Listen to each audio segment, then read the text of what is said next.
Does God love more? It's a question I have to ask myself. I tend to lot with insecurity. I think all of us do in some form or another. Some is worse than others. The Bible says, let the peace of Christ rule in your hearts. And I'm trying to discipline myself to do that. And it is a good thing to discipline yourself too.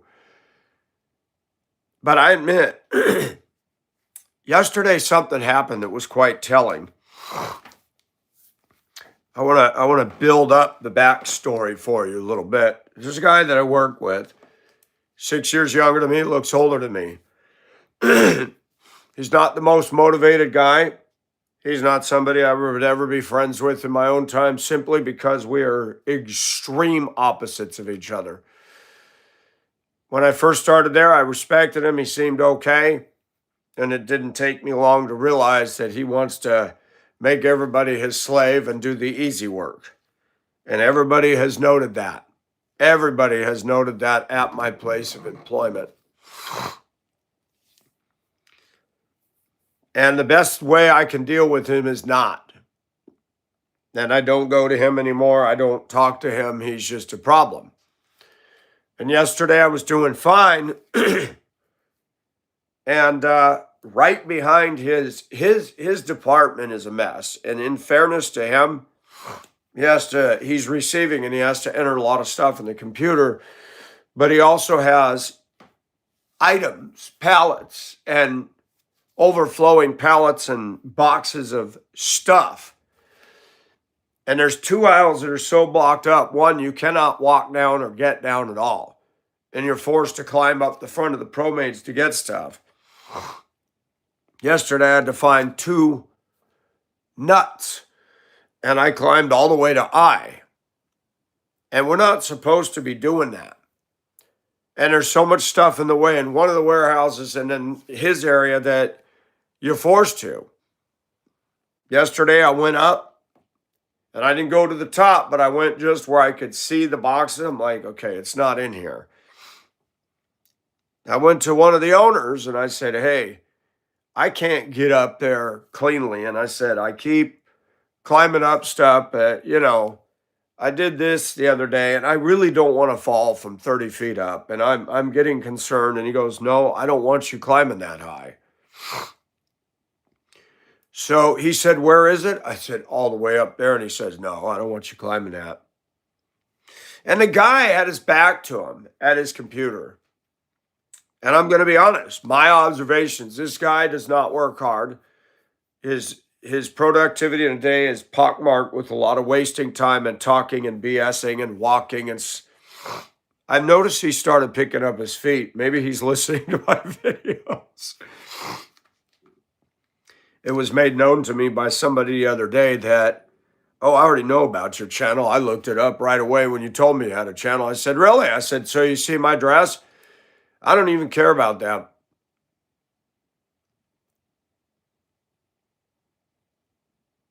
But he said several are aware of that. Well, good. At least everything's out in the open. And I believe in freedom of speech. I don't believe in character assassination. I don't believe in threatening people. I don't believe in maligning them. I believe I have a right to talk about myself, others, especially leaders, especially people that are harassing, hassling, bothering, or intimidating me. I believe I have that right. And I've tried to get along with this guy. He's supposedly a brother in faith.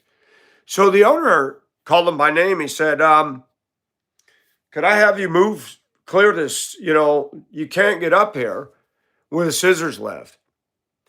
And he didn't answer the owner. He had his back to him and he's pretending to be working. And the owner called his name. He says, did you hear me? Did you hear me? I really need this done.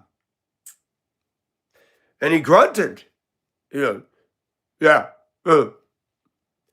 He doesn't want to do anything that benefits me. I have helped him. I have offered to help him. I don't anymore. I thought, wow, he just rebuffed the owner. Wow, that's good. Keep doing that. Keep rebuffing this guy. That'll be the fast track for him to be. He sat there stubborn as he goes for hours. I thought, I'm not going to be able to get these bolts for this, because my supervisor told me, get this order packed up, and I couldn't find him. So I went to the owner and I said, hey, I did go up. I didn't go all the way. I said, I'm a little nervous about this. He goes, no, I understand. He says, I think we're out. This was near the end of the day. And the clown heard me have this discussion. I didn't mention him. I didn't mention that the owner told him to move stuff, and he didn't. And I said, do you want me to go ahead and ship this and just say minus? He goes, you know what? Go ahead and do that. And I didn't mark. I packed it up and I didn't mark. And I got to tell them today, we need to send a message to the customer that the 2 nuts will be forthcoming. But then the guy says to my supervisor, he says, oh, I'll move all that stuff so that you can get in there. Oh, really? Okay, thanks. And I thought, oh, watch this. Rebuff the owner. Now he's sucking up to the supervisor. Clear as day. The supervisor didn't know it. And I will inform him of that today, that, so-and-so came to him and he was actually rude to him. I just want you to know that. And when you came over and I mentioned you, I didn't even mention his name, and he wanted to make it look like he was being so benevolent. Just be aware that you can go ask the owner. And I'm gonna highlight that. Management needs to know that. I don't like suck-ups. And he moved everything and then jammed it down an already jammed aisle. I had to go down that aisle. I couldn't even get down it. I'm stepping on top of stuff. And I'll be addressing that today and say, you know what? I don't mean to be a butt, but you cannot get down this aisle. This guy needs to get off his butt and do his job. And he will take the easy road every day. He'll sit on his butt, walk and talk, enter stuff in the computer. He won't move this stuff. Anybody that helps him, he wants him to do all the dirty work. And there's pallets of unidentified stuff. So you got to find a part number. A lot of them don't have a part number. Then you got to take a picture of it with your phone and see if the Google will recognize it.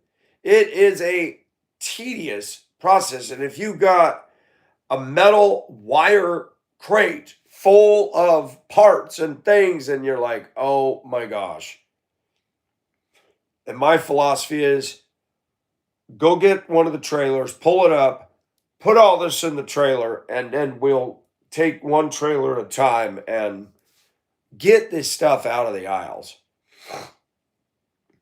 But he was mad that he was asked to move something so that I could do my job. That right there is telling about an individual. So the question I asked today is, who does God love more? Does God love anybody more than Michael? Does God love my ex more than me? Does God love my ex-wife more than me? Or does he love me more than her? My ex-wife is a Christian.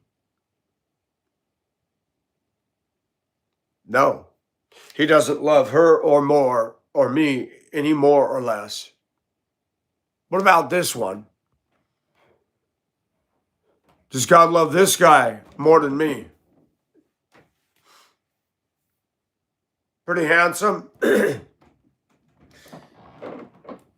And I know for a fact a guy like that would probably in real life look down his nose at me. Pretty much guarantee it. How about this? Does God love this guy more than me? I mean, I've been around corporate people. They don't value me. He's got the suit and tie. He's got the look. I want to underscore something in our society. We are a caste system. Does God look at things the way we do? Stay with me. This is going to get interesting. How about this one? Does God love her more than me? She's good looking, nice outfit. Does God value her over me? Most of society would. Most go, oh, she's hot. And they would make fun of me. How about this one? Does God love her more than me? Do you all know who that is? I mean, she's popular. She's worth, I believe, $1 billion now. There are more people that follow her than will ever follow me in my entire life. Does God love her more than me? You see what I'm getting at? The caste system is real. Her music sucks. How about this one? He's got a following I'll never have. Oh, all the women think he's hot. And all the guys, oh, he's great. He's great. He's the best basketball player ever. Does God love him more than me? You see, I have to answer that question. How about this one? Y'all know who that is? She's the cat's meow of Hollywood. She's got more following and more fans and more likes than I will ever have in my entire existence and have ever had. How about this one? She's worth $1 million, has at least 8 mansions and quite a following. In fact, her entire empire was built off the backs of, well, mostly my race of women. You talk about, it seems very ironic that some of us work so hard and will never be rich. And this woman started a talk show and she's become a billionaire. She's not what I would call an expert at anything. How about this one? I mean, everybody loves this guy, right? Everybody loves him. He started an empire, Facebook. Is he more important than me? Are any of those people more important and more worthy and more loved by God than me? How about this one? Does God favor her because she's better looking than me? She's a beautiful woman until she opens her mouth and then removes all doubt. But here's something. That's, I believe that's Kamala Harris's husband. Looks almost like Tim Walz. I find that ironic because they're bashing on us Caucasians, and she and AOC both are involved with white men. Does God love them more than me?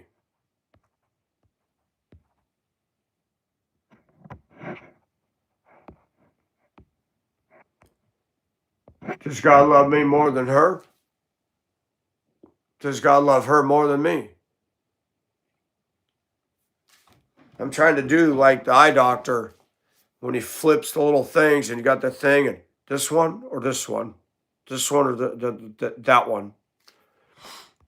I hate that eye exam. How about her? She's gorgeous. Does he favor that woman because she's got good looks over me? Our society does. So keep with me.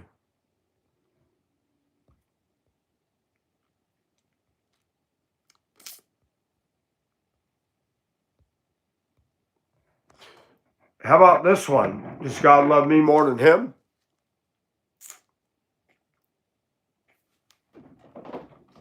Does God love him more than me? How about this one? This guy's been an absolute stalker, harasser. Does God love me more than him? Or does God love him more?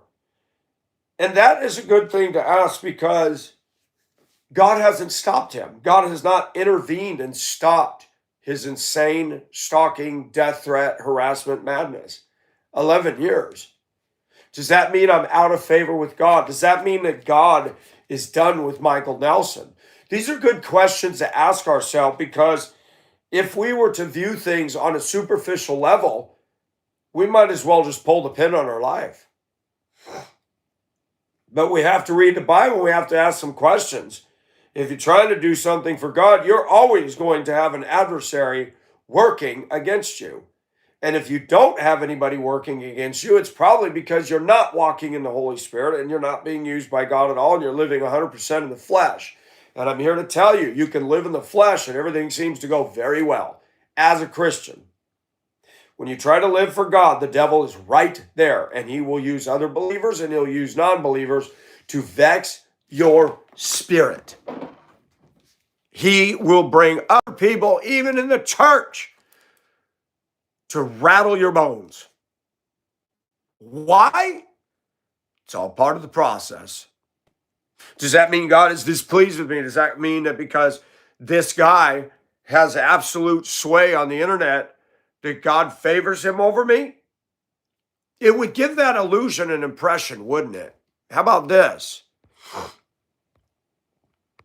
Does God love this guy more than anybody else?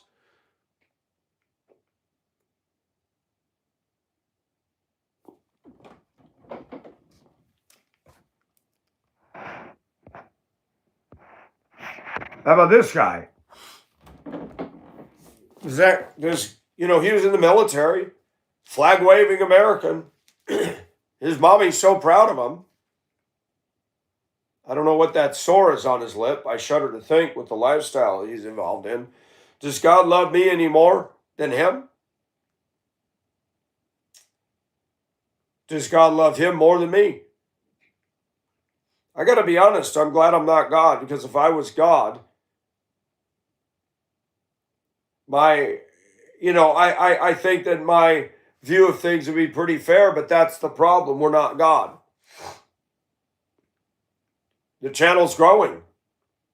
I have somebody who wants to come to chat and be a part of the chat, and I like her, but she's saying some things that are really testing my spirit. She said, I like Jimmy Kimmel. Trump says all kinds of things, and I think Jimmy Kimmel's funny. I said, so you like it that he bashes Trump's wife who's done nothing? That's disturbing to me. Does God like Jimmy Kimmel more than me? He's got more of a following than me.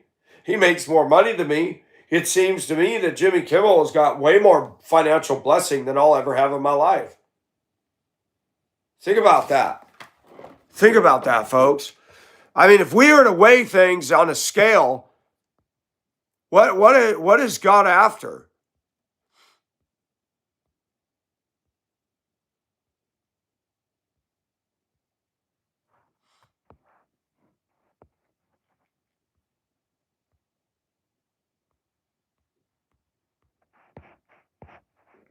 What is God after?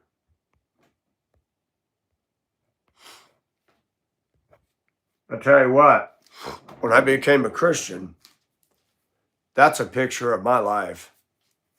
That is a picture of my life. I want you to get a feeling for that. That's 1,000+ foot long ship.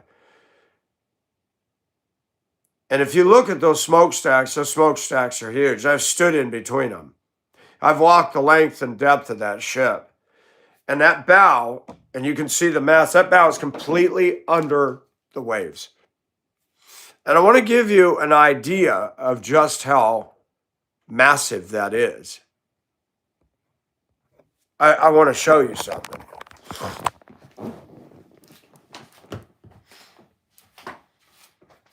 This is a picture of the same ship. Okay? You can see that rock jetty. You can see the size of that. Imagine all of this completely underwater. This ship is wider, taller, heavier, longer. It is gross tonnage would swallow the Titanic. And the bow is completely under the water. And guess what? She survived, and she's a museum to this day. She was well built. If we are to rate things on a superficial level, it would appear that Hollywood, Jimmy Kimmel, Oprah Winfrey, the clown on my channel, are way more successful than me. Nothing happens to them. They don't suffer. King David even lamented, why do the wicked prosper? They got health, they got wealth, they got it all. Why is it a disobedient? I am going to say some accurate things. This guy I work with is not walking in the Spirit. Do you think he's walking in the Spirit? He won't even say good morning. He's putting stuff on my table, doesn't even tell me what it is or what it's for. He is rude. And then he rebuffed one of the owners. Didn't answer him. Had his stubborn back to him. I'm like, oh, Mr. Kissy Butt. And I thought, yeah, he doesn't like me. He hates me. And I noticed when a guy in the wood shop made a shelf, we had pulled out the pack. There was a pack table with shelving on it. It was horrible. The mice were getting underneath it. Parts were falling underneath and you couldn't get to them. And we cleaned out the area. I and another guy did. And the guy in wood shop built me a set of shelves. And I noticed when we were rolling it down there, he was looking and he looked very chagrined. And I noticed when I'm struggling over there, he likes it. He's made comments. He's made rude comments many, many times. He's like that bratty brother. Ha ha, ha. I mean, 6 years younger than me, and you can tell he's a country bumpkin. You can tell that he doesn't have the collective intellectual wherewithal. His truck's all bashed up and beat up because he drove on an icy bridge and lost control and blamed the other driver that was coming the other way for hitting him. Really? You slide around on the ice into somebody else's lane and it's the other driver's fault, but you got the ticket. Hello? This guy has a complete lack of self-awareness. And when certain people in the company come up, he's all nice and flowery and, powdering somebody's testicles. It's sick. I can see it. I don't deal with him. And yet he vexes me. Why does God allow people to do that? Why does God allow people to vex us? Why does he allow people like this one, to get elected to politics? She's beautiful. People dispute me on that. She is a beautiful woman. And she knows it, and she's very arrogant about it. She said, oh, the Republicans just don't like me because they can't get down my pants. Well, honey, don't we have a high opinion of yourself? But this guy, 11 years of this clown, 11 years of a clown, doing what he does. What a clown. What an absolute clown. And God hasn't stopped him. I've prayed, I've asked. Oh, but then we have the Apostle Paul. I pleaded with the Lord 3 times to get this messenger of Satan away from me, this thorn. And he didn't. So much for the health and wealth prosperity clowns. Remind a lady that 4 weeks ago that texted me was trying to tell me it's God's will for Christian men to be wealthy. I said, well, Paul didn't get that memo, did he? She didn't deal with that. I notice when I bring up facts, there's a lot of people that are wrong and they will not address that piece that I just told them. They pretend they didn't hear it. The guy I work with is an unhappy soul. He's arrogant. He projects. Whenever I do hear him talk, he's blasting everybody. He thinks people are not as smart as him. He thinks they don't work as hard as him. Really? How do people exist that actually are so wrong about themselves? They're all around us. They're all around us. Look at this. This one. You think she's humble? You can tell by looking at her she's not humble. Anybody makes it in Hollywood, oh, the head just goes. Do you think this one's humble? Not on your life. How about Joy Behar? How about Whoopi Goldberg? The arrogance, the high-mindedness, the haughtiness of these women. Joy Behar is not a pretty woman. She's not beautiful at all. She might have been, but she must have a contract with Bondo Incorporated with all the makeup. And these women would make fun of me for my views. I notice at work, I've always been nice to people, but I'm holding back a little bit. There's a UPS guy that shows up every day. A black guy.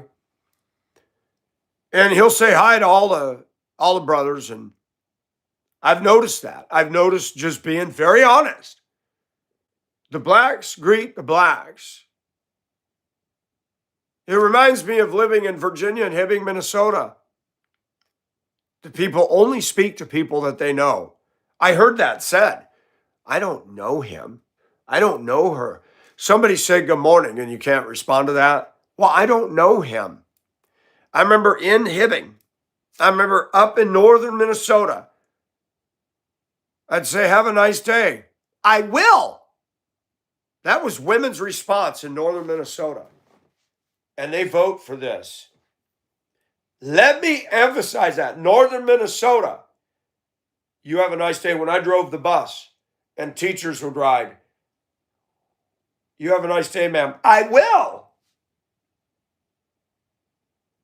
No wonder Minnesota is totally back-asswards. Not, hey, thank you, you too. That's customary. That's customary. And with women like that, if you serve the ball to them, they let it go and roll off on the floor. I hated living in the Iron Range. And I said, I can't wait to get out of here. Then I was in the Philippines, laying on a bed in the mother's house of the woman I was all head over heels for 4 years. And I heard him talking in Tagalog, and I thought, I wish these boring, self-important Minnesotan small town could see me now.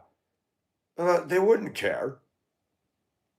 But then the more time I spent with Philippine culture, the more I've watched them come over here. Guess what? When they get over here, they find the other Filipinos and form their community again. Everybody's a clique. I don't care if you're into LL Bean and Land's End. You're a clique. Oh, you got a Subaru. I got a Subaru and I got a Golden Retriever. And everybody copies each other and everybody goes their little comfort zone. And there's me. I don't have a comfort zone. My comfort zone is my personal time, my personal style, my personal channel, my personal alone time. Wow, it's a mind blower. It's a mind blower when you see that all across the country, there is no place I could point to and say, that would be home. I'm really beginning to see that home doesn't exist until God calls me to true home. And most people never have that opportunity. This guy here, has he ever been alone like I have? Has he ever operated a walk behind push mower? Man, the experience this guy's missing out on. He married a beautiful Asian woman. But that's not enough to stop him from checking out Bezos' fiance at the inauguration. Did y'all see that? I mean, talk about giraffe necking. That guy was grinning and wow. Old Zuck wasn't hiding any of that. This guy, I don't like him. I don't like him at all. I don't care if he can play basketball. I don't give a crap about sports. Overpaid clowns. That guy's as arrogant as he comes. He made a statement. A black woman, a black teen girl, was being threatened by another black girl. Some fight had happened, and she called the police. White officer pulls up. As he's getting out of the car, he sees a white or a black woman with a knife coming after the one that called. He dropped her. This loser made a statement. And I'm not going to paraphrase it, but he basically was saying that the racism and the white police and this and that. Dude, he was protecting one of your colored ladies. Hello. Dude, you know how to play basketball, but you don't know how to think. You're supposed to let her stab her? Oh, that's right. That's right. In LeBron's mind, so what if two blacks are tearing each other up? It's okay. It goes on all day in this country. Nobody cares. Do you ever see them riot? Do you ever see them go to the streets? Did you see the black women go to the streets when George Floyd held up a gun to a pregnant woman's black belly? Oh, people don't like it when I say these things, but these are the damn truth. And America needs to hear it. I lost my job because I told the truth because some people got butthurt at transportation that say horrible things about Trump and whites, and they get away with it. I was death threatened by a guy in the shop. They waited 25 years to fire his butt. And he still had favoritism. He wrecked a bus playing on his phone and it wasn't fired until 2 months later. Any of us had done that, it would have been instantly out the door. Man, I get so tired of these people talking about privilege. I get so tired of the stuff coming out of these folks' mouth about my race. They got way more privilege than I do.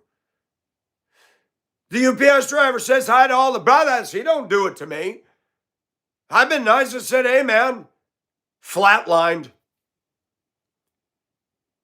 They don't give a rat's ass about us. Most of them. It's a clique. The Democrats are a clique. They hate us. The Republicans are a clique. I've been in conservative towns. I've been in those too. If I was to show up dressed like this, I could see these conservatives. You can tell he ain't from around here. Something wrong with him. I don't feel safe anywhere in this country. People are butts. I feel safe in the center of God's will. That's it. I tried to group up the Republicans. I've tried to group up Christians.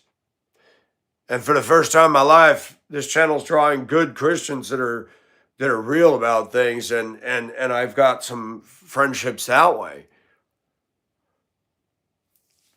I go to my church and I like my pastor and the wife. They're good people.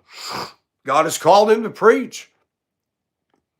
But the people I work that go to the church, there's an ex-trucker lady that sits next to me. I would have never known she's a trucker. She's got a cane. She's my age. She looks much older. She talks up a storm to me. She's a polite woman. And I'm glad, at least somebody, we can talk about God. Yeah, Mike, you should go out with her. And Mike, no. It's funny, when Tina lived here, Mike, you guys got along. You should have dated her. I should not do what you tell me to do. I wasn't interested in her that way. There was no sexual attraction. Sorry, if I don't have a sexual attraction, no interest. That's a huge part of my life. But does God love I mean, this guy's got more popularity than me. You think I'm gonna say this. You think black male society gives a rat's patootie about me? They care more about people in the sports than they do about me. And then you factor in the racial issues that they go on and on about. I'm not important to them. I talked to a guy at work the other day. I said, I want to know why this other guy's so rude. He said, because you don't have any value to him. I said, well, I know that, but who does he think he is? He says hi only to his own ethnic. And somebody gets mad on my channel when I talk about this. In fact, a couple have. Hey, you know what drew you here is my honesty and transparency. But I notice people are people. When you start stepping on somebody's toe, well, honey bunches of oats, if you're not guilty of this, don't worry if I'm talking about your race. If it doesn't apply to you, don't worry about it. Why are you so defensive about your race? I'm not defensive about my race. There's things in white community that suck. But I also am tired of the white community being trashed by this. You want my opinion? I don't think that guy's good looking. Sweaty, greasy, hairy, gross, tattoos all down his, that's not a good looking man. He looks like a dime a dozen, how many millions more? But that's society. They rate everything on a caste system. They rate everything based on your skill or your money or your dressing or your looks. I mean, look, this woman's going to get way more preferential treatment than I ever will. She already has. By the way, I'm not impressed with her. I'm not. I'm not a Sandra Bullock fan. Never was. I'm not a Cindy Crawford fan. Never was. And we all went on and on and on about Daisy Duke, Catherine Bach. She looked good in the TV show. But I'm going to tell you a little secret, and it's called gravity. Gravity sucks. And when you're young and everything's pushed up, but when you get older, you'll be lusting after that. And this woman here, there's another picture where it looks like IHOP with 2 blueberries on the end. Sorry, I'm just saying, we get all stupid over temporal beauty, and I've done it. I still do it. My gosh, it's like being drunk.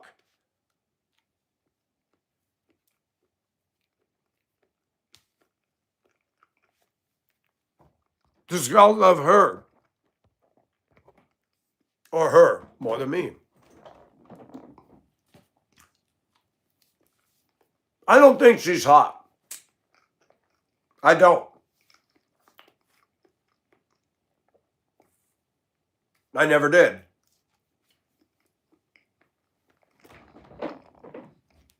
Alicia Keys, in the beginning, was a very hot woman. Then she makes political statements. It's hard for me to take seriously people making millions of dollars on garbage, music or acting. Acting. You remember what I said about acting? Now does it all make sense why people say, I'm doing well? I go to the bank, I'm doing well. Black guy work, I'm doing well.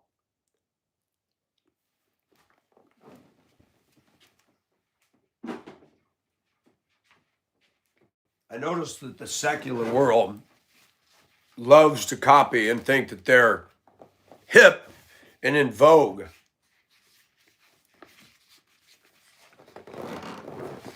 I would never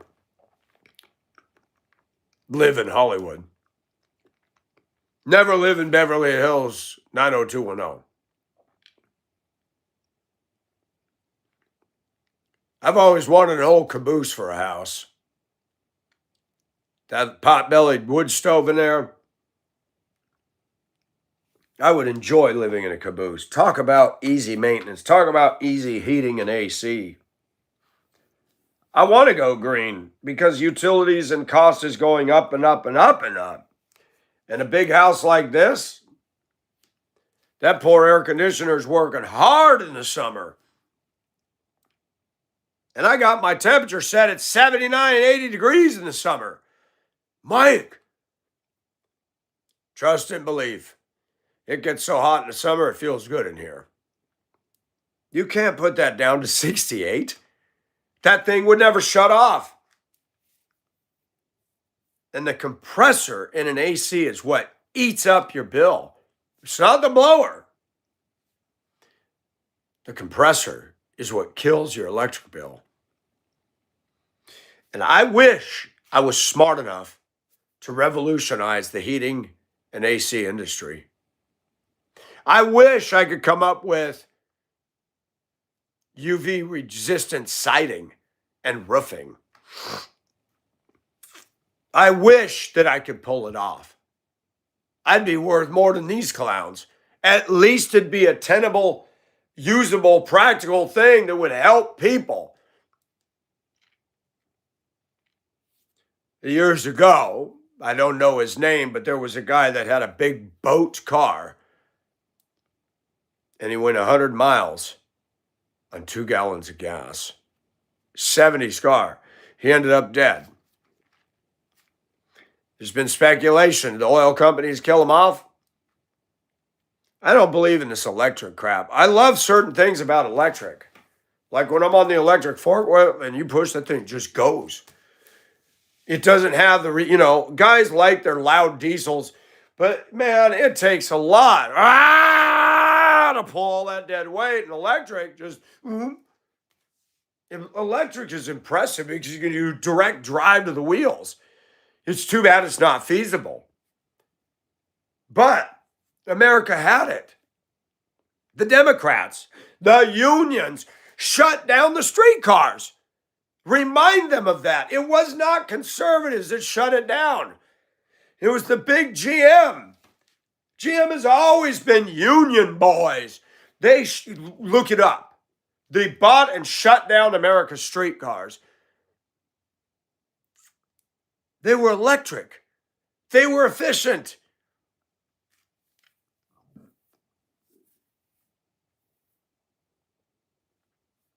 They're gone. Some towns, when they pave and they tear up a street, you can find the old tracks down underneath the cobblestones. How sad. How sad. They got a place downtown Denver, I believe it's called the Spaghetti Factory. That was the old tram car station for the streetcars.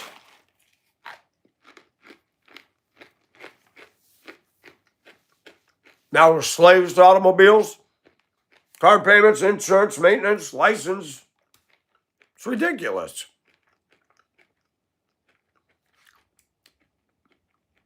I'd rather go back.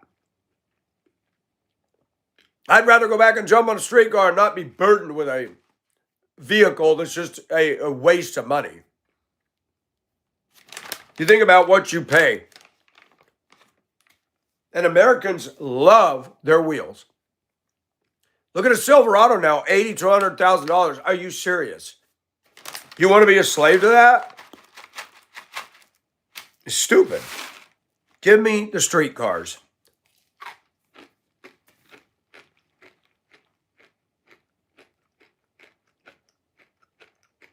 I'm a conservative saying that. Everybody says how great Atlanta is. What a joke. You been there? It's the worst traffic in the country. Right up there with Boston. Bumper-to-bumper traffic on a Sunday. Stopped. Parking lot. I could get out and play Frisbee and hacky sack. Stupid. Oh, but we all got to have our car. Waste all that gas.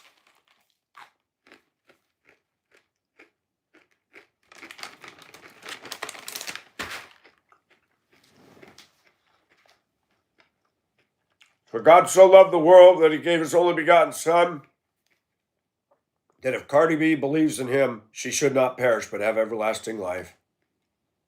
For God so loved the world that he gave his only begotten Son,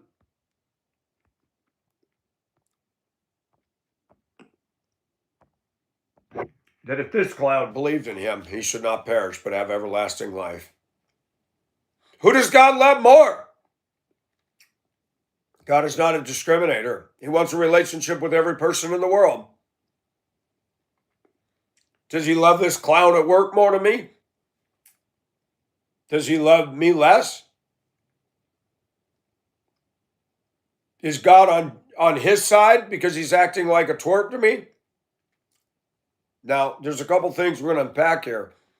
Clearly, this guy's exhibiting walking in the flesh, and God is not pleased by that. God is pleased when brethren dwell together in unity. He's not doing that. He's not availing himself of that. So God is not pleased with that. And it's funny, ironic that he got very sick. Literally the day after he was a butt to me. And I finally figured out what it was because I heard him cough yesterday. It sounded like croup. And I'm like, oh. And it would be very tempting if he smart asses me again to say, you know, just the day after you were so belittling and rude to me and I had to turn you in, you got sick. Have you read in the Bible about that? That if you're displeasing God, many among you sleep or many are sick. He talked about in 1 Corinthians about the Lord's Supper. You acting up and you're displeasing God as a Christian, he could discipline you with illness or take you out.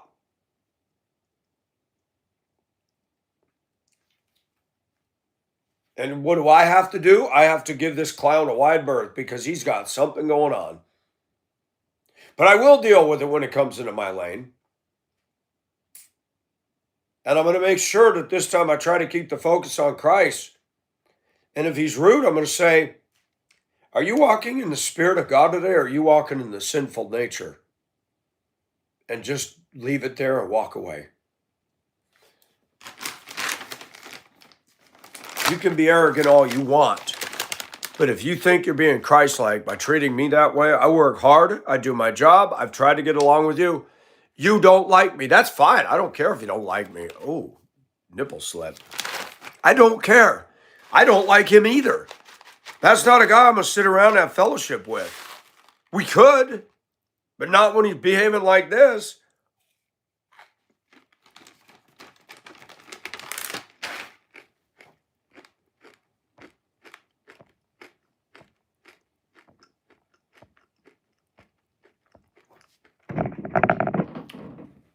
God doesn't like my ex-wife any less than me. Number one, if you're a child of God, we have the love of God in a different way. When you are not a believer, you stand condemned. When you're a Christian, God loves us. The Bible says he careth for us. The devil makes me doubt that every day of my life. When that troll does what he does, when my ex did what she did, when a coworker who's supposed to be raised in a Christian school, I'm like, man, God, are you just displeased with me? It's a natural reaction. Job's 3 friends, quality people. God was not happy with those guys. Job, it says, the book of Job starts off with,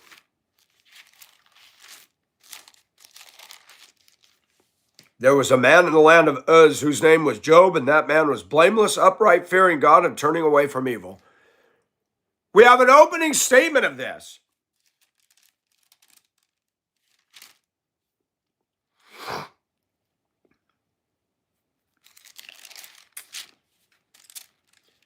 Sometimes your closest friends can be the buffoons. Now, when Job's 3 friends heard of all this adversity that had come upon him, they came each one from his own place. Eliphaz the Temanite, Bildad the Shuhite, and Zophar the Naamathite. Termites! And they made an appointment together to come to sympathize with him and comfort him. Now that they came with right motives. That's what we need. And when they lifted up their eyes at a distance and did not recognize him, they raised their voices and wept, and each of them tore their robe, and they threw dust over their heads and toward the sky, and they sat down on the ground with him for 7 days and 7 nights, with no one speaking a word to him, for they saw that his pain was very great. They came with the right approach. But chapter 3, Job finally opens his mouth.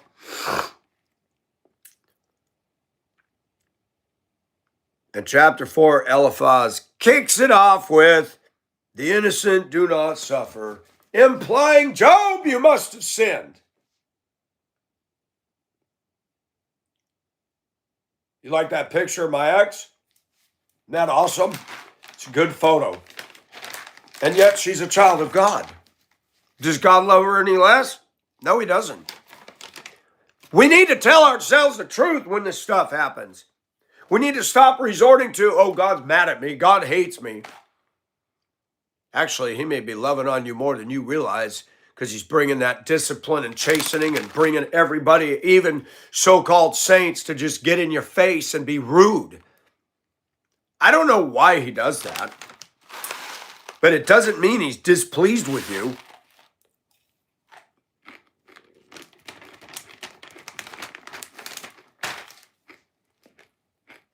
I called my pastor one day,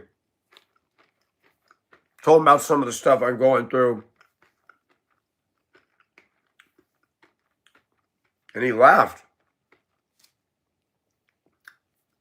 He said, I'll tell you what, Mike, you want to be pastor of the church and see what I deal with? I said, do you feel like you're running a daycare center? And he laughed and he goes, every day, grown adult Christians, the pettiness, the craziness, yes.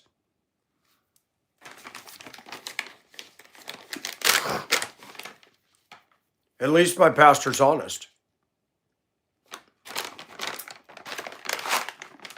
But guess what? You see that? That's the way my ex views me. So while I'm thinking bad about her, she's thinking bad about me, and that's just the way the world goes. Who's right? Who's wrong?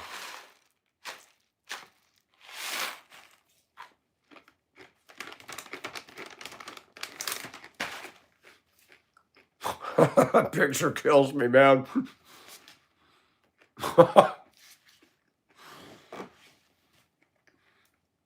That's so stupid looking.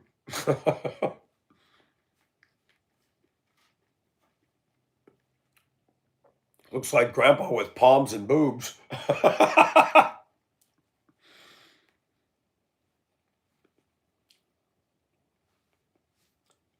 Sometimes we need to stop trying to read into what's going on and think God's against us and just realize the devil is active.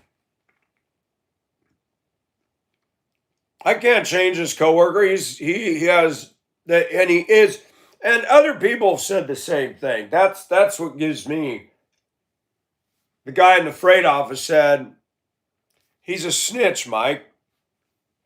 Every company likes to have a snitch. I said, but he doesn't work hard like that. He goes, no, he doesn't. Everybody sees him walking around with a clipboard telling everybody what to do. And then right after the guy got fired to work with him, I had actually told management he had improved in his attitude towards me and was really helpful. The minute that guy got fired, he turned against me. I'm like, why is he taking out that this guy got fired for a drug fail on me? This has nothing to do with me. And it could be any number of things. He knows I work harder than him, but he doesn't believe that. He doesn't believe that. He believes that he is better than everybody else. I grew up in California. We talk about fingerprints. Let's talk about California. California is the most arrogant state in the nation. Hollywood, my aunt, bragging all the time. Oh, I sang in the choir, and I sang so beautiful. And we went to Cancun, and we even took the cousins and their little grandchildren. We did this, and we bought grandma a refrigerator. Californians love to brag about their fifth wheel and their retirement and their cruise, and I grew up in that. I went to school where I was laughed at, mocked, and teased. Mammoth High School. Most of those kids were little spoiled, entitled brats when I was growing up. Their parents had money. They did whatever they want. Several times, Mammoth was 2,500 people. And yet people vandalized the school.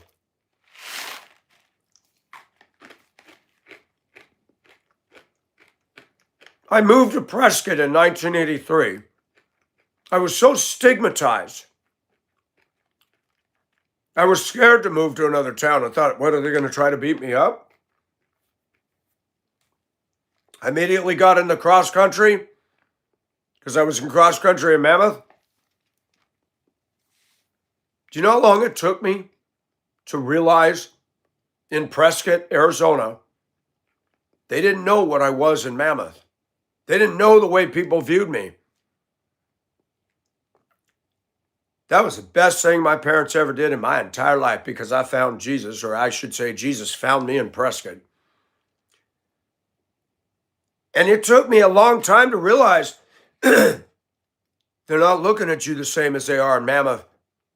I remember Melissa Moret. She was a beautiful woman. She had probably the biggest chest in the school. She was a good-looking, long-haired girl. So nice and down to earth. Pretty women. Becky Beckett would talk to me in U.S. history and government. She was smoking gorgeous. Prescott was the most well-adjusted school of any place I've ever been. All American, flag waving, mostly conservative. And the kids, you had some dipsticks. But Prescott just worked. The best high school I could have gone to was PHS. But I got saved 2 years later. Wow. That really is a defining moment. I broke the school record. I was popular. I had no shortage of girls to date. I got good grades. I had a circle of friends. Some of them very good-looking women.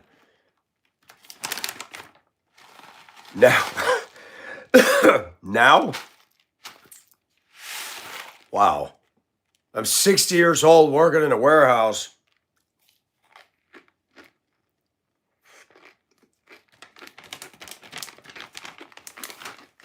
And haven't dated a woman yet.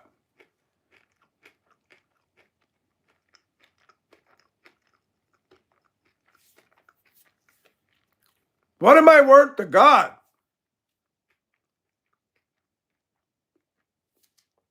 Augusta's so bad that there are people that would actually date and make that.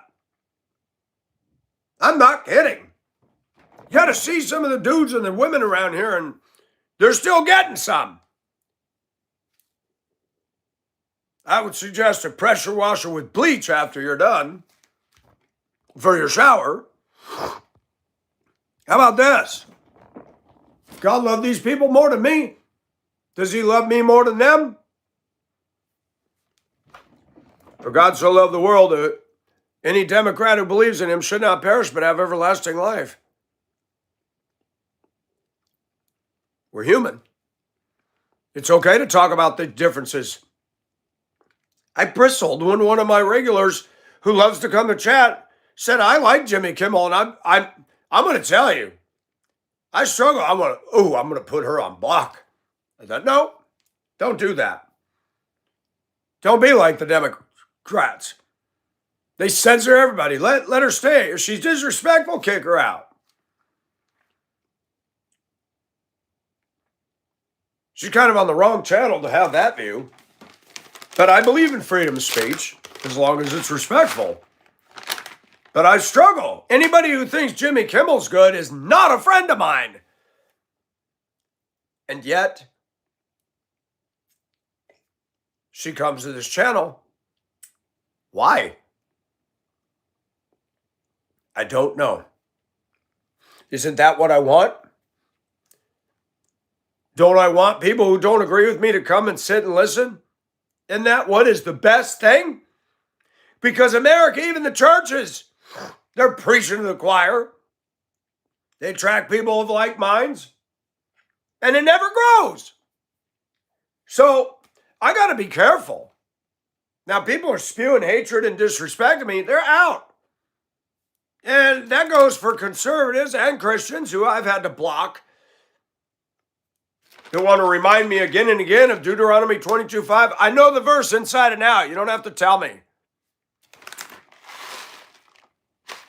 You don't like the way I dress? I like the way I dress. Deal with it. Or don't watch the channel.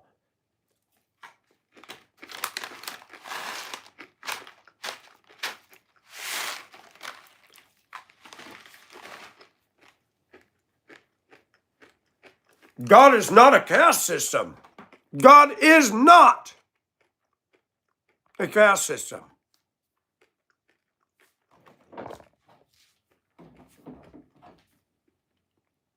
This man is not going to get more love of God just because he wears a suit and tie and makes more money than I do. This woman is not going to get more love from God just because she's hot. In fact, I'm going to say it. These people are under a curse. It blinds them. AOC's a pretty woman, but she's a dark soul. She believes a bunch of poppycock. That's not a liberated woman. She's in chains to a satanic lie. People have criticized me. I can't deny her beauty. If a woman like her walked into my house and said, Michael, I'd be like, okay, I'm done. She's beautiful. But her mind is deceived. And I do not tolerate, I don't like 5-second rule. I don't tolerate both sides of the fence. I drove my grandmother and my aunt years ago from LA to Prescott, Arizona to see my folks. That was the most dreadful road trip I ever. I'd rather drive a busload of middle school kids from LA to Prescott than them. Because they're kids and you expect them. These two biddies were going back and forth, blasting the Clintons the entire road trip. And I did not like the Clintons, but then I finally opened my mouth because I'd had enough of listening to this crap. Chelsea Clinton is so ugly. I said, all right, you guys, really? I said, that's all you've talked about. We've gone across the Blythe, the desert, and all you're doing is hammering on them. Now you're picking on their daughter. Leave the kids alone. Oh, Michael, are you leaning? Sounds like you're leaning. No, I'm leaning on the everlasting arms. And you two, you're being dirty low. You can't stand it so much. Now you're going to criticize. Chelsea was a decent looking girl when she was young. Hillary Clinton was good looking when she's young. And then they try to say that Obama's wife is a dude. Folks, you got to stop that. I don't like the Obamas because of what they stand for. But Michelle is a woman. I guarantee you, she took her clothes off, she got a vagina, boobs like any woman. That crap needs to stop. You're no different than the Democrats when they make false statements and you're doing the same damn thing. I've had people criticize me for thinking AOC's pretty. She's a beautiful woman. In body style and looks, I'd love to have a woman like her walk into my life. Man, it'd make me look good. That would never happen. Can you imagine if AOC got saved, set free by the power of eternity? She'd not only be beautiful on the outside, but she'd be beautiful on the inside, because God is not looking at the packaging. God is looking at this. And I've noticed the way that guy's behaving at work.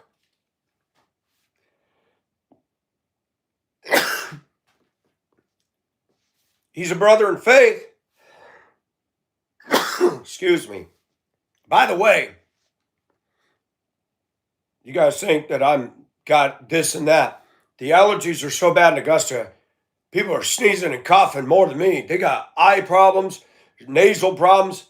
I sneeze a bit in the morning. We've got pollution. We've got smoke from the fires.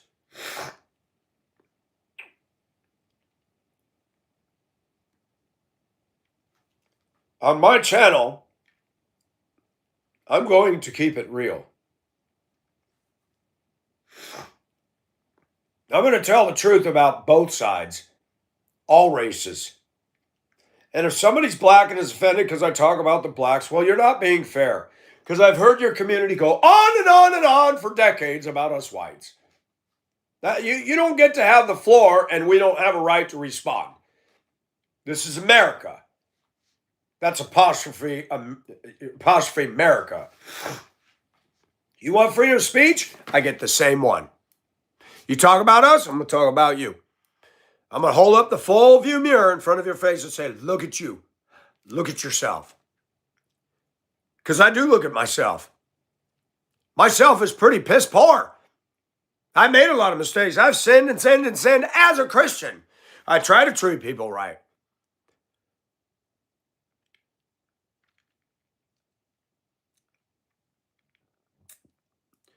You've got a problem when your attack goes so low that you're criticizing the kid, criticizing the wife, making fun of Melania. Melania is married to Trump. She didn't do a damn thing to this country. Leave her alone.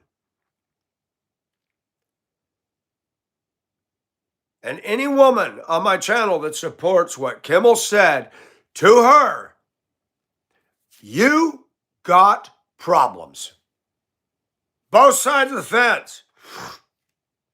Quit shit talking somebody's wife just because you don't like.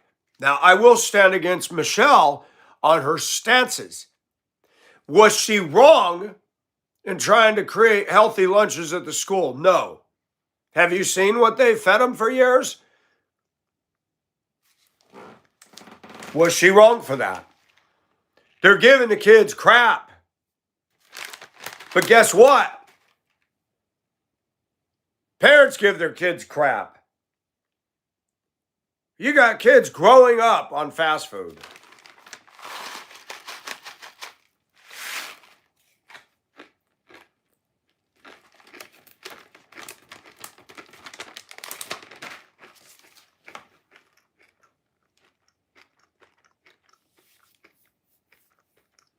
I don't like the Democrat Party.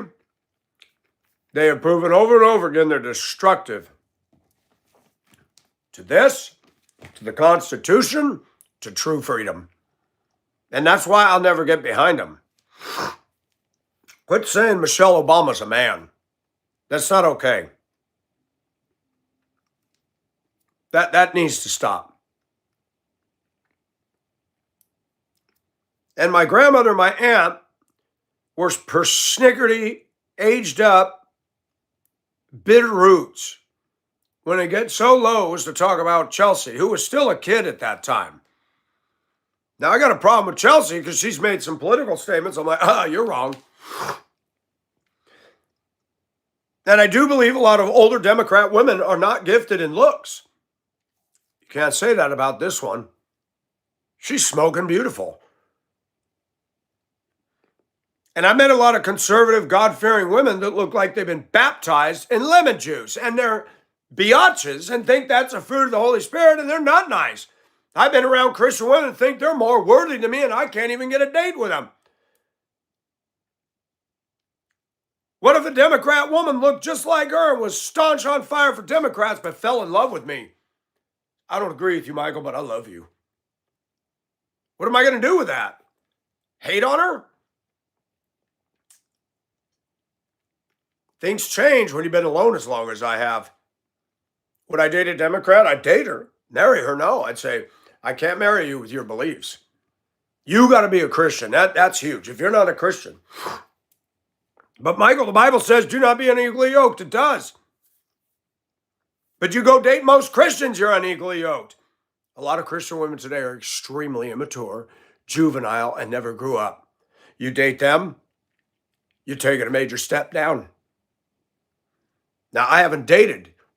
And today, to be sure, Democrats aren't going to date me because the things have changed. I could date Democrats in the 80s and the 90s, but today, it's different now. For whatever reason, God has put me in some sort of a holding pattern, and I don't like it. I don't have to worry about an AOC type of woman coming after me. It's not going to happen.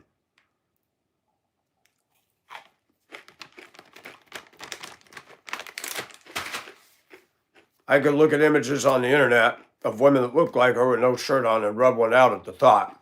And it's a nice thought, but that's all it is. That's it. Does God love me more or less over another brother or sister in the faith?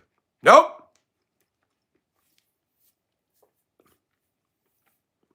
And if we're not careful, we can look at the world around us and we think, man, it just seems like God's favoring some pretty crappy people. No, God is not favoring them.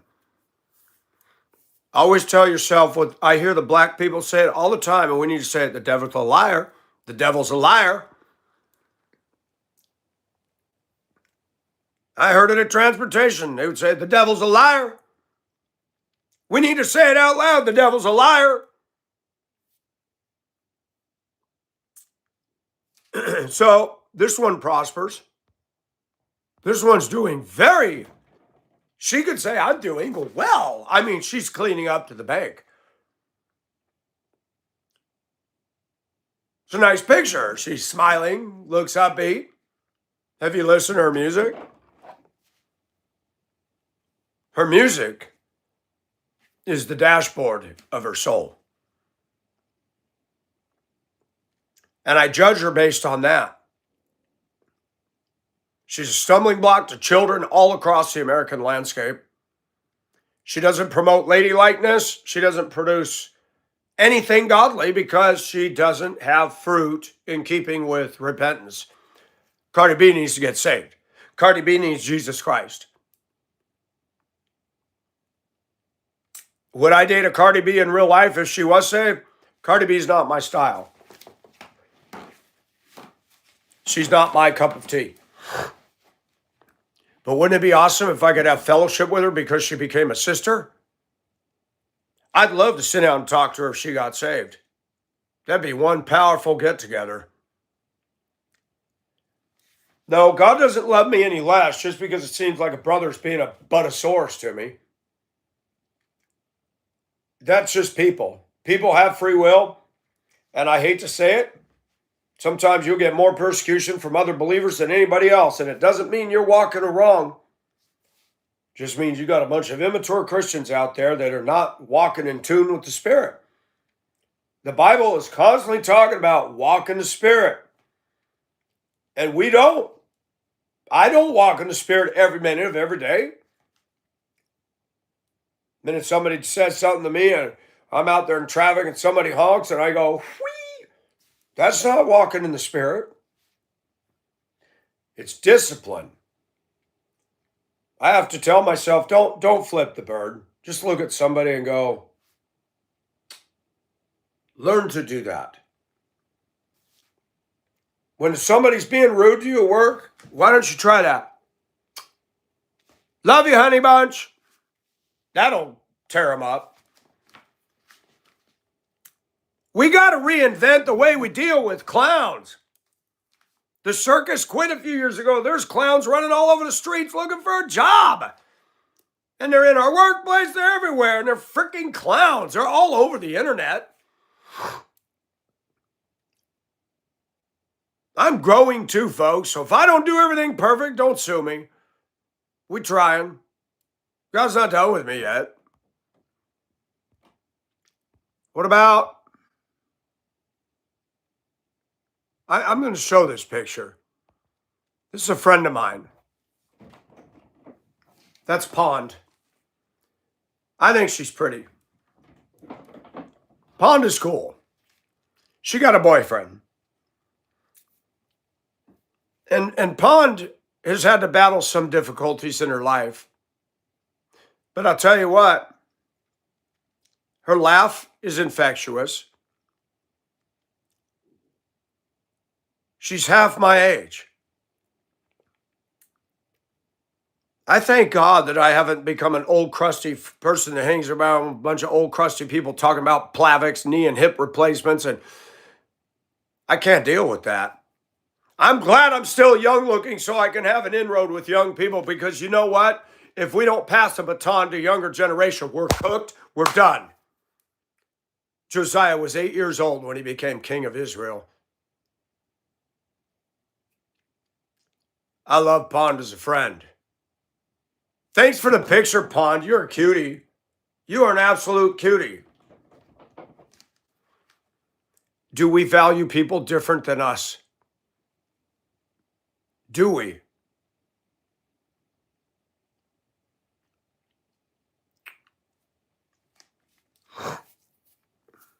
Are we trying? I realize there's people that are enemies and we need to just make tracks away from them. There's some people that are just miserable. Two guys at work, the only way I can deal with them is by not. Because if I open up my mouth, I'm going to end up in the principal's office. I'm not afraid of either one of them. One is a cantankerous, crabby black man who's miserably unhappy, and the stuff that comes flying out of his mouth, it clearly shows this guy is not saved. And that's the other thing that I've had to be reminded of. It doesn't matter, Mike, how hard you work, how much energy you have. When you are up against ungodly people, they hate you. They can't even articulate it. The devil in them knows the Jesus in us. That's all that's needed. That's part of the reason people will not say hi or go out of the way to be nice to me, because they look at me like he's weird. The devil in them is not comfortable with the light.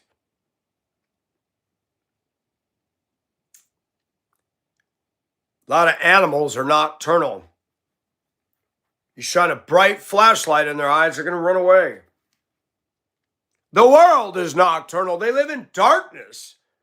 So when you bring Christians that are a bunch of, especially me, that's a ballpark stadium lights, they're going to go, oh. I have to remind myself, you are offensive to them. Your light is a little too bright, too much candle power, and they're going, get this guy out of here. You ever notice when you turn on the light in a ghetto apartment and the roaches are running in all directions? They don't like the light. Mice too. I've been sitting at my laptop when I was in the kitchen on the old medicine cabinet, and out of the corner of my eye, I'm like, oh, really? A mouse got in. And I'll yell, all right, mouse, your days are numbered. Mouse can't understand a damn thing I'm saying, thinking he's sneaking around.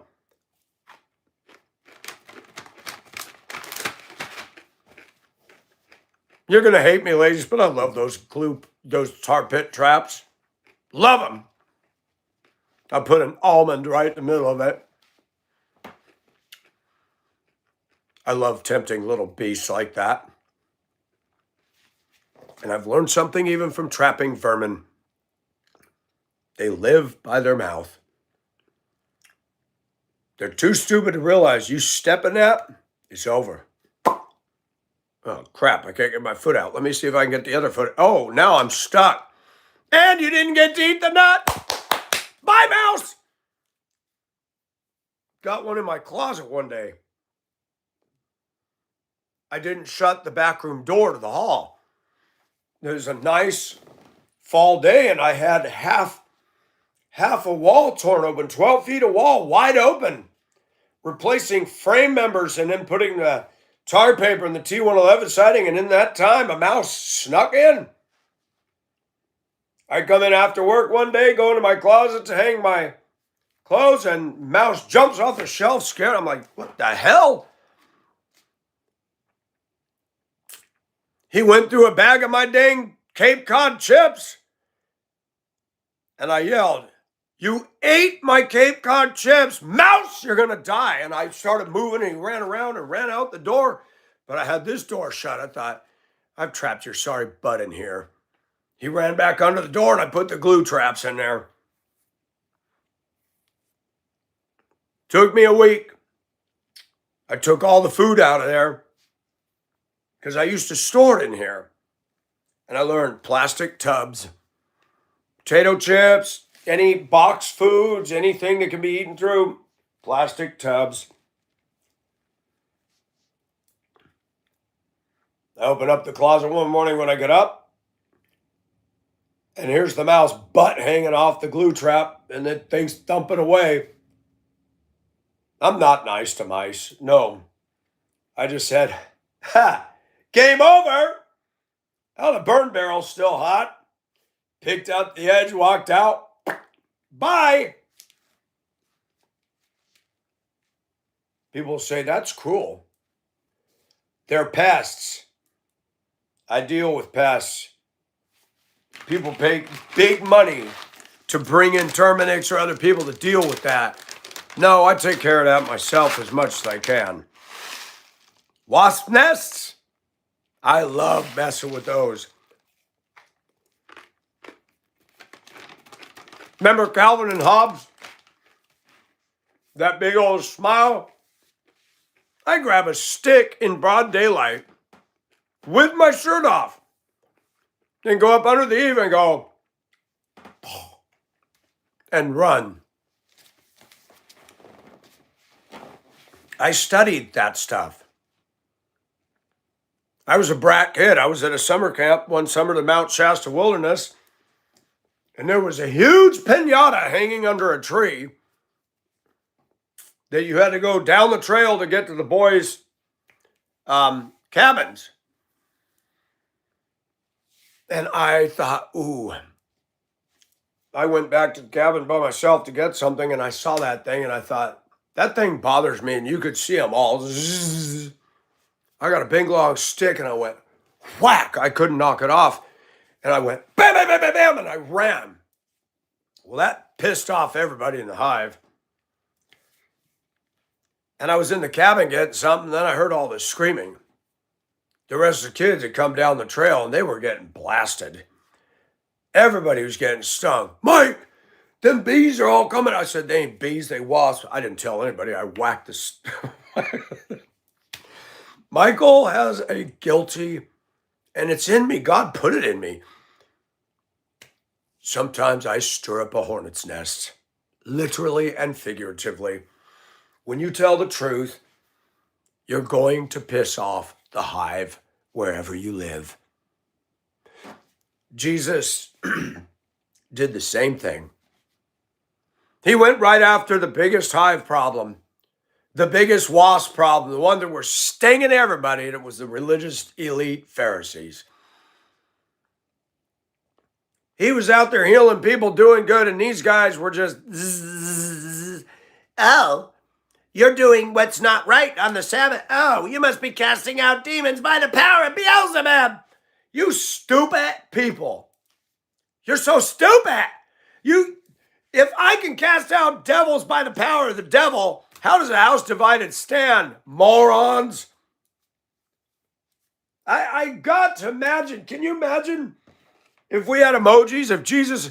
I could just see Jesus going, what is wrong with these people? The Pharisees were the biggest trolls of this day. They would patronizingly call him master, and they didn't say it like Barbara Eden. Oh, yes, master.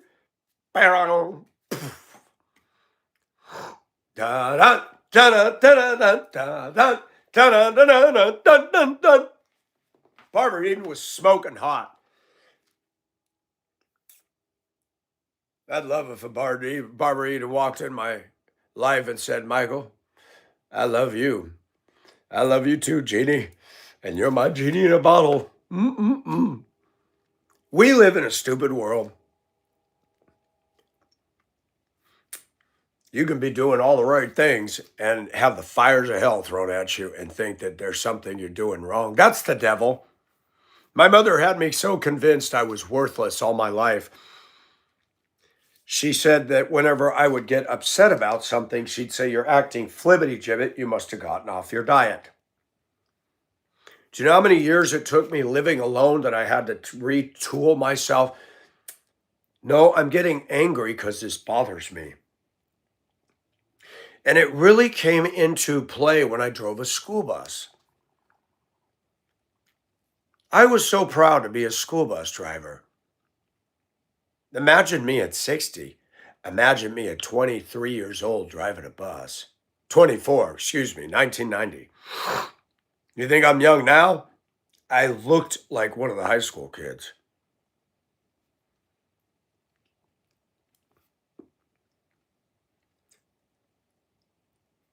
And I was shocked. I'd drive out in the country.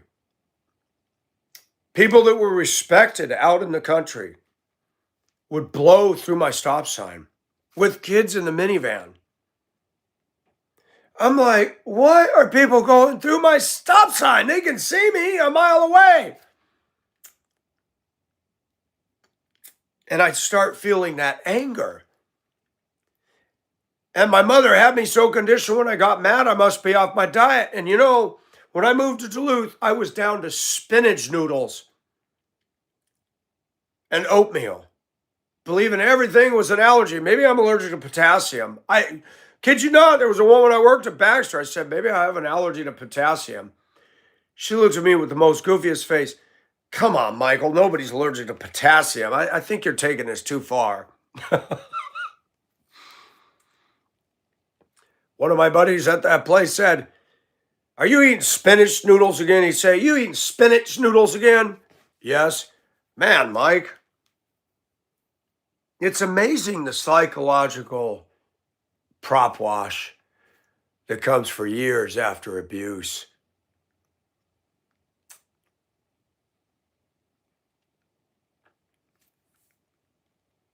It's amazing. People suck. And I had to realize, I had to learn to articulate for myself. No, mother, I'm getting mad because a grown adult with children in the car is blowing through my stop sign honk and they're going like this.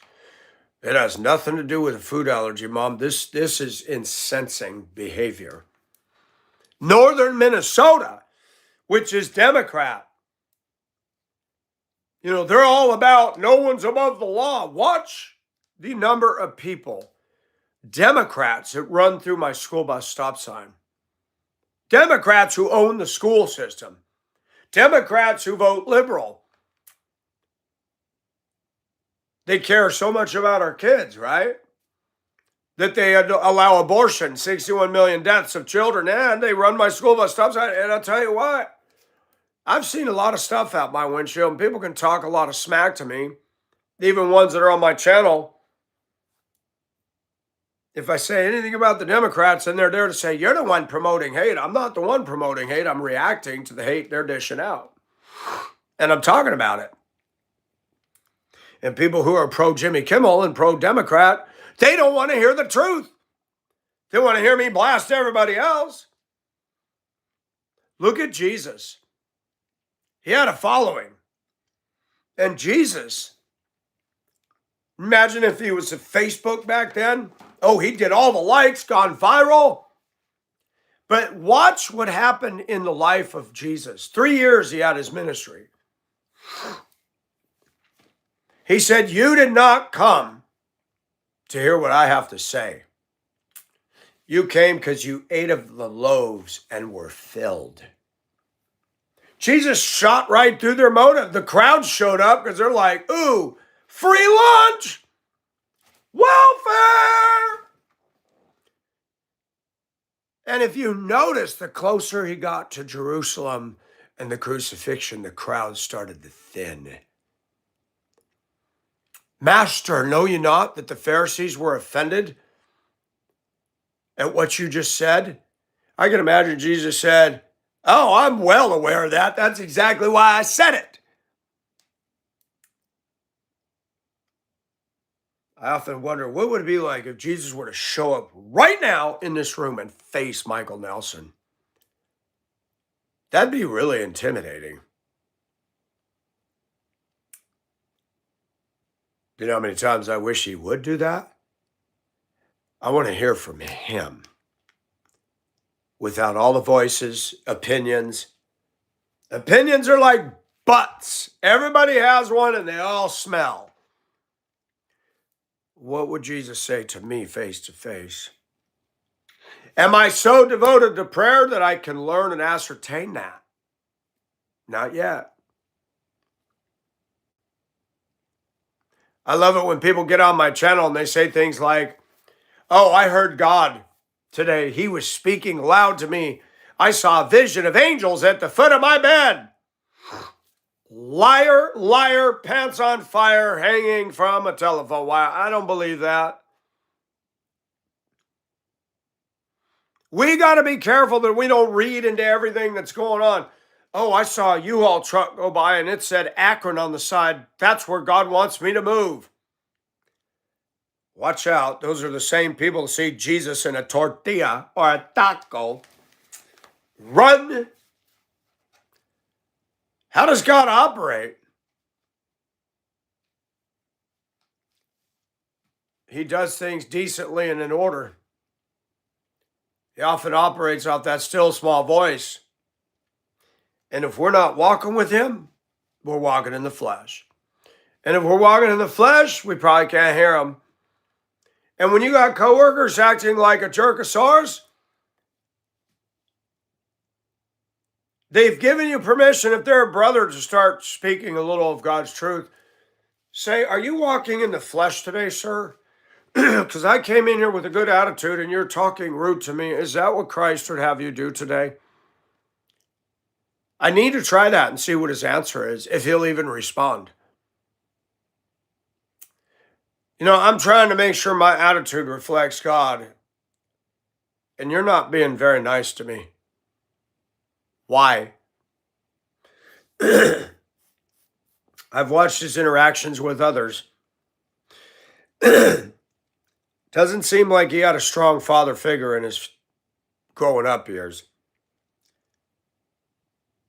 He's like a little girl. He goes and tattles and fusses and whines over there. And then he plays martyr all the time. That's a sign of somebody raised by a woman, a domineering one at that. Oh, you think you're the only one? Everybody in this place is working hard. Look at how much work they dump on the shop foreman. Even old Krabby Pants on the forklift. Everybody's on full blast around here. You don't do near the volume any of the rest of us do. I tell you what. Do you notice that ego perfectly matches inability? The people that have the most arrogance have the least to contribute to society. You notice that? Ego, just like lust, blinds us. Even me, I'm a Christian man. I can see a beautiful woman. I felt it yesterday. We got a new black gal. She's cute. She's petite and cute. And she has on perfume. She walks by and I'm just like, my nose wants to go and follow it and just drift through the room like Pepe Le Pew. Le Pant. And, you know, lately I've been in a mood and I just not been very friendly. Not that I've been rude, but I've kind of turned my back to everybody. I was walking through the one warehouse and she was on a scissors lift and I heard her say something, but I don't know what she was talking. I heard her very meekly say, Mike, can I ask your help? And I stopped. I said, yeah, what do you need? I have to take pictures of the stuff up there, and some of it's heavy. And I don't know how to get this thing. So I said, let me show you this. I said, turn the speed of the scissors lift on the slowest, on the turtle speed. I said, go ahead and raise up, and you can push the forward button because it'll go very slow, because when it's in the up position, it's going to be cautious. And just angle it closer. But before you come down, make sure you angle back out so you don't catch the studs on the cage and it'll jar you. I said, if you need any help lifting or moving something, let me know. You know, I look at her, she's pretty. And I feel all the longings as a man. Man, it'd be nice to just have a girlfriend that loves me and I love her and I enjoy seeing her. But no, I can't even have that.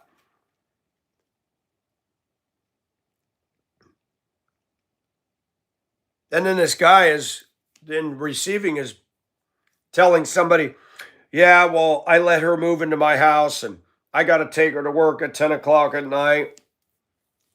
Oh, you're doing all these good things to all these people living in your house. Who in God's name would want to live with that man? And that just goes to show you it takes all different people to make a world. I couldn't live with him. I couldn't be a neighbor to him. He'd be kibitz. I'd tell him, you see this fence right here, bud? That's where the BS stops. We're not at work. Shut up and don't bother me.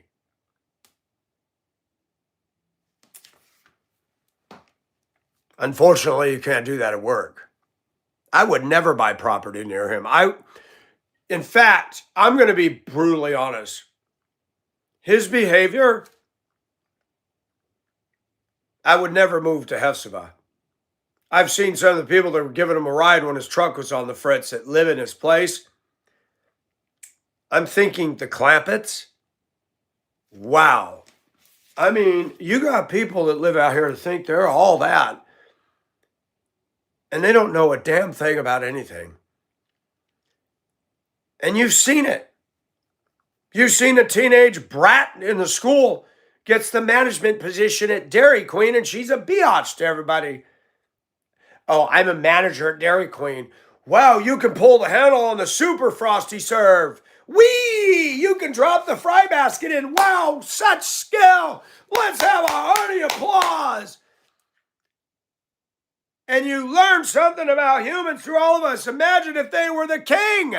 They'd have my head cut off because they think they're all that on a stick. And they can't even handle a Dairy Queen or the Quantum. Ooh, I know a little bit about Quantum. I'm better than Michael and everybody. I'm the king. I'm going to call him King Quantum. Next time he runs his mouth, I'm going to say, you know what, King Quantum, I'm tired of you. You're just a problem to me. And I have to tell myself, Michael, let the peace of Christ rule in your heart. That's for me. That's not for him. And I'm glad that God reminded me, you can't change the guy, but you can allow the peace of Christ. Don't let this guy get at you. Don't give him rental space. That's hard for me. You know why? Because it goes back to the abuse and the crap that I went through. I want to correct people. I want to teach people. I want to get to the bottom. What is your problem? Can we deal with this so we can move on? Unfortunately, you don't get that luxury with some cats. Some of the biggest babies go to church on Sunday morning and they're 70-year-old diapered saints. Did you see what Agnes had on? That's atrocious. Have you ever listened to old biddies? The cycle of life. When you're a toddler, you're a little brat. When you become a senior, a little brat. You wet your pants. You smart off. You judge everybody. Now the cycle of life. You start as a kid to become a child again. Now everybody's got to feed you and take you to the toilet and change your underpants. God in heaven, please don't let me get there. If I can't control my bowels anymore, please take me home. I don't want to wear Depends. I don't want to be talking about my new dentures.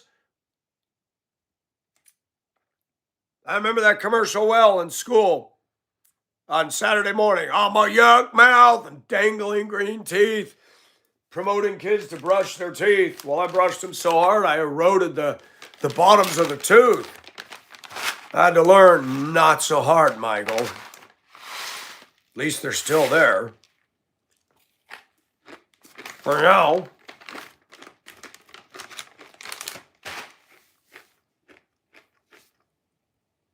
That sucks when you lose your teeth. Those teeth keep your face formed. They're gone. You look like a baby. Everything's all sunken in. That scares the stuff out of me.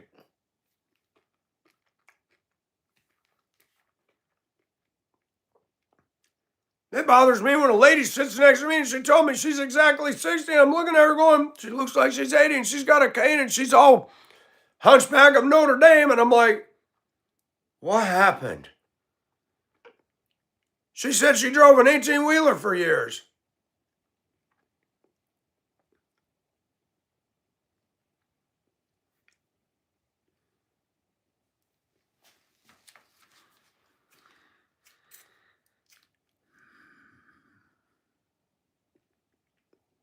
Molly, I'll read your comment later. I don't agree with you. And I thank God that God made me to challenge people like you. Because you need it. I've been challenged all my life to dig deep. I don't think you've been there yet. Anybody that supports Jimmy Kimmel and the Democrat left, I don't think this is their manuscript. Now, we're not perfect, but the Democratic Party is indefensible. Abortion, gay marriage, the hatred. And again, I'll remind you, I don't care what Trump said and done. He hasn't killed anybody or picked up a gun and shot anybody, and people are constantly taking shots at him. And there is no excuse for Jimmy Kimmel to attack Melania with all that she's been through. And if you as a woman support that, I don't know why you're on my channel. Because that is not right. If you're listening, you heard what I said. I don't support people saying Michelle Obama's a man. I've been very vocal about that. No one is to blame for Jimmy Kimmel's rude remarks to Melania about her being a widow 2 days before another assassination attempt.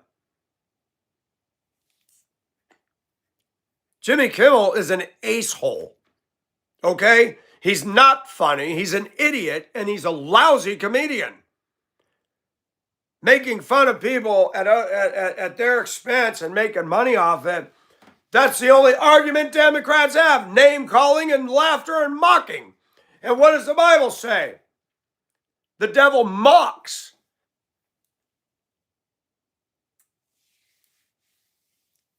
Every time there's mocking, people get angry. Ishmael mocked Isaac, and Sarah got pissed and went to her husband and said, get Hagar and Ishmael out of here. I don't like being mocked. I have zero respect for anybody who mocks me. You got Femyaz, who's a staunch liberal Democrat supporting trans, has dished out more hatred. I didn't even know who he was because of the way I'm dressed, because I'm not gay like him, pretending he's a girl. Science tells me you're a boy. And his fans and the people that support him, they need Jesus Christ. And there's a growing hatred towards Christianity. There's a growing hatred towards this. Bible said it's going to happen. This lady here got rid of a Lucifer tattoo on her breast and got a little dinosaur. And I'm proud of her. I want my channel to have an influence on young and old. I don't want to sit around with the Plavix crowd. I don't want to sit around with that. There's a couple of church I don't like either one of them. They're not very nice. I've been nice since day one, and he was rude as all get out, and never did come up and say, "I'm sorry." A lot of older generations like that. They don't think they got to take accountability for squat. The guy I work with is 6 years younger. He can't say please and thank you. When he moved all that crap out of the way, I could tell he was irritated. He took the floor jack and slammed it in. I almost said, look at all your mess over here. Why don't you clean that crap up? Nobody can get down that aisle. I ain't going to go to him. I'm going to tell management, you cannot get down this aisle. Look at this. And you need to make his ass do it. That's his department. You're lazy. You want to sit at the computer all day and you don't want to pick up all this stuff. The other guy comes in there and he starts moving and hustling and he's your boss. And he's younger than you. I'm sorry. I've had to live with the dichotomy that the devil is always, man, what did I do wrong? This guy's coming after. Nothing, Mike. You didn't have to do anything. This guy has his own personal issues, and he doesn't like you because you run circles around him, and it bothers him. And that's how people make their compass point north. Look down his nose at you. You're different. You're weird. You're an idiot. So if that's the worst you can throw at me, I'll take it. You're not a good worker. You don't give 110%. And everybody in here's had an issue and complain about you. They don't all have one against me.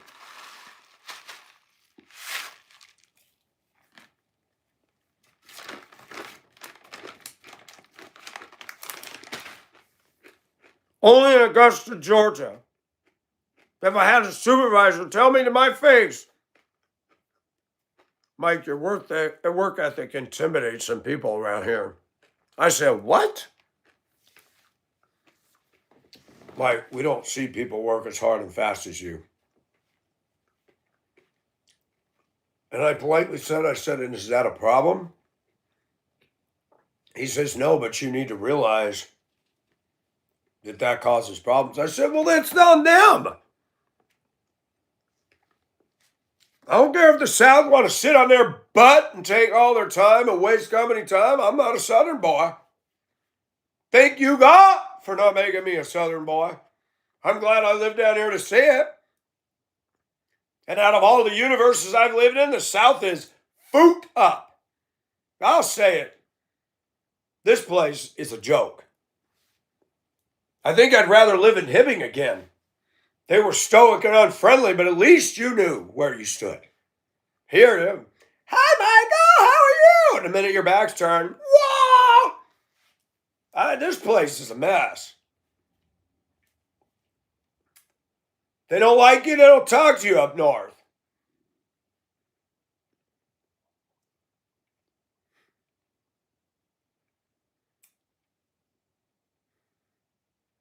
East Coast is a whole different story. They just get up in your face and yell at each other like in Brooklyn. You got a problem, mate? Yeah, I do. Well, what are you going to do about it? What are you going to do about it? Yelling at each other in the street in Brooklyn? That's funny stuff. Italians are a trip. They're yelling and screaming at each other and then they'll hug each other. Mamma mia, I'm sorry. It's okay, Luigi.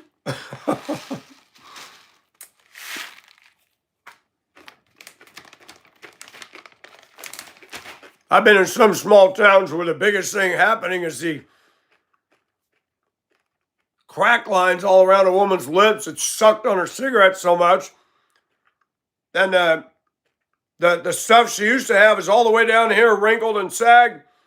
She got that smoker's voice.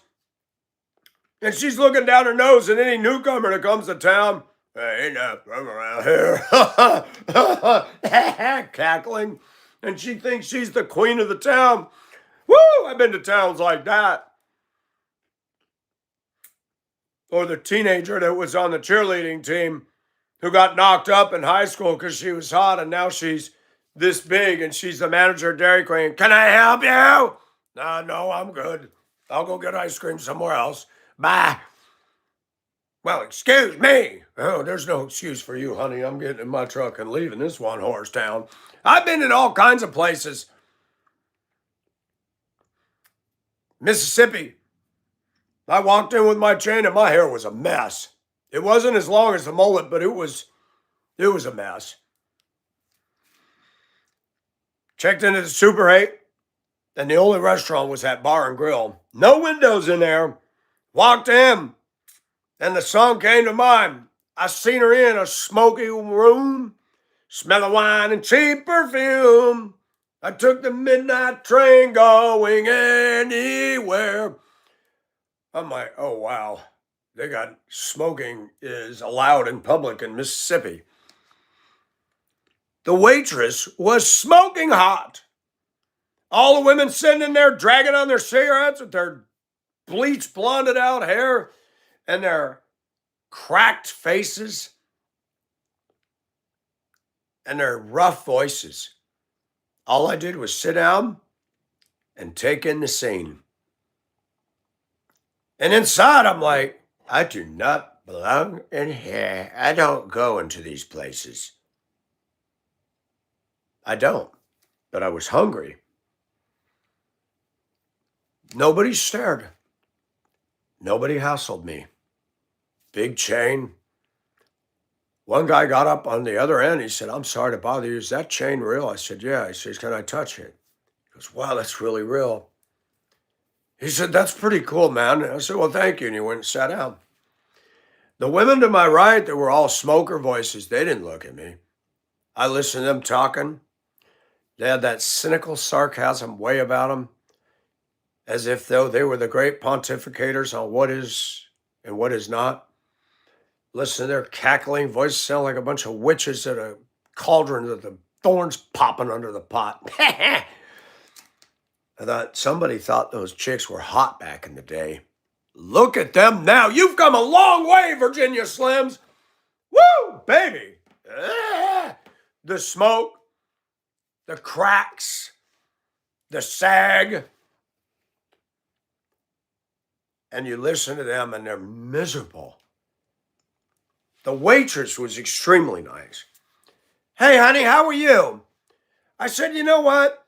I think I want to get that chicken salad. Oh, you'll love that. I'm going to make it. She goes, I get it when I'm here. I said, right on. She kept checking on me. She could tell I wasn't from there. She was nice to me. Now I know they're nice because they want a tip. And I gave her one. I said, thank you. That was really good. She goes, thank you. Hope you come back and see us. But nobody hassled me. Nobody got up and said, you need a haircut. Why do you got that chain around your neck? People feel brave on the internet. I'm in a room full of men that could kick my butt. Nobody gave me the filthy look. Nobody sized me up.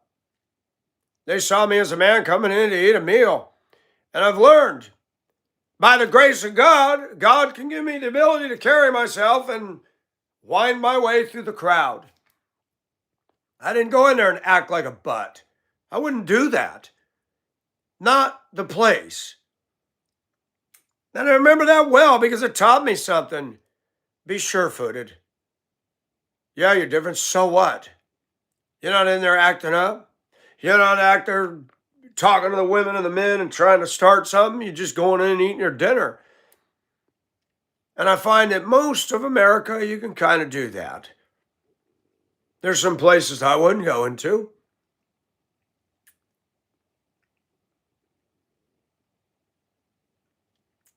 I remember the first time I walked into Rose's, I got stared at here. Because I noticed there were no white people in there. None. I bought a pair of shorts down to my knees. And they had a style. And the black kids got on the bus. Oh, you got those at Rose's. You shop at Rose's? Well, how'd they know that? Yeah, I do. Really? You going to Rose's? I said, yeah, why? They got good stuff. Yeah, they do got good stuff, but I didn't think you go in there. I knew exactly what they were saying. Man, if I know about an all-black restaurant, they're serving good food, I'm going to walk in and sit down. Everybody will be looking at me going, I heard y'all got good food. Yeah, we do. You ever been here? No. Everybody told me this is the place to go, so I thought I'd check it out. Right on, brother. Right on. I love that Green Book movie. When the Italian driver drives that black guy through the South, and the Italian guy got an education about the racial bullcrap that went on down here, dished out against blacks. And he'd had enough. They went to this mansion. They were invited because they wanted to hear him singing and the piano playing. They gave him a closet with a broken mirror hanging from a coat hanger to do his makeup and stuff. And the Italian guy said, This is what you give him? And the host or whatever said, well, yeah. He said, we're leaving. You can't do this. I got guests. No, we're leaving. And that black guy chuckled and he said, thank you. Let me take you to a place that you might like. They went to a place, it was a night bar and grill, all black people. One of my favorite scenes of the movie, them black women dancing, them black bands playing. I'm like, I would love to go into that. They weren't dancing like they were today. The women were pretty. Even in me. I want a place I can belong, even if they're different than me. I thought, man, look at them having fun. I'd like to go in there with those ladies and say, I'm glad I've been set free from inhibitions. I can wander in and out of a culture, and there's things I like and things I don't like. Most people can't do that. Most Christian whites can't do that. Most Christian whites think in a box. Oh, did you go to Starbucks? Oh, do you have a dog? Oh, do you have an SUV? Nope, none of the above. What's wrong with you? No, what's wrong with you? I live. You died. You're owned and bought by corporate and brand names. You went and bought a Ford sticker to put on the back of your Ford window. You spent big money for a Ford sticker. Why are you paying to advertise Ford that charges you too much for the truck? You need to find a way to live where they endorse you. Dumb. People are dumb. So when they see my clothing, they're like, what are you wearing? I don't know. Since you don't know the answer, I'm not going to tell you.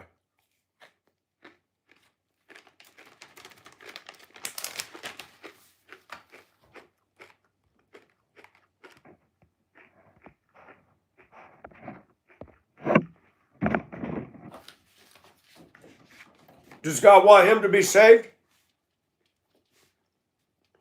He's an arrogant son of a gun. Rude. Makes a living blasting people. Just putting them down. Doesn't stand on any fact. He's just rude. He thinks he's the definition of cool, suave. I'm going to refrain from digressing, but I don't like Mr. Kimmel. He's not funny. He has nothing of intellectual content that's worth listening to. I think when the circus ended, that's when he showed up. A clown. You do not make fun of a man's wife and say things like he does. You do not make the kind of comments he made about Jimmy Kimmel. And Molly, I've yet to hear you deal with that one. You think it was okay for him to criticize and make fun of Jimmy Kimmel's, Charlie Kirk's death? You think that was okay? Do you remember that? Answer me if you've even heard me. I'd like to see what your response is to that. And you like listening to this guy. That's disturbing. You got a right to listen to whoever you want, but I've got a right to critique it as well. You came to my channel, I welcome you to my channel, but I'm going to challenge some people. I'm not here to harass you, but I'm going to challenge that. Why would you like a guy like that? He hurt Melania, angered her. You think that's okay? Melania is not doing anything. She's the wife of, and she's taken a lot of heat, a lot of false accusations. She stood up and said, "We have not been at that island, and we have no part of that." Read the comments underneath those videos by Democrats. "Oh, you're a liar. You're a liar. You're sorry. You're la la la." Nothing but pure hate. And I tell you what, I'll talk about the Republican sins, but I'm going to talk about the left sins. They never, ever, ever, ever, ever, ever, in all the years I've lived, ever admitted to any wrongdoing ever. You're going to tell me the Democrat left is like Jesus Christ? This clown is a loser, but he's part of the world system, and that's why he does well. If you are of the world will love you because you're of the world. When you are of Jesus, you're going to be hated.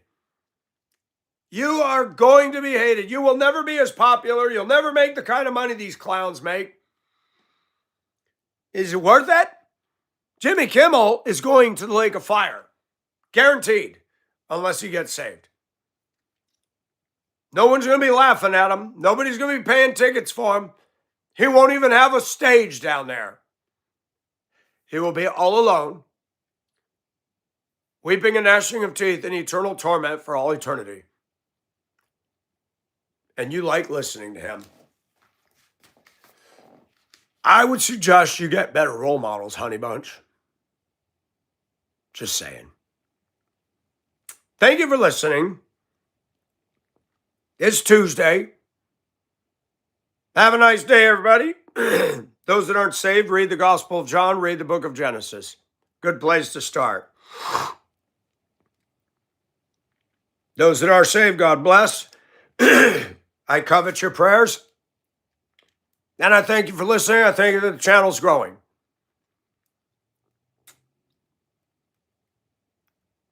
Till next time, be safe.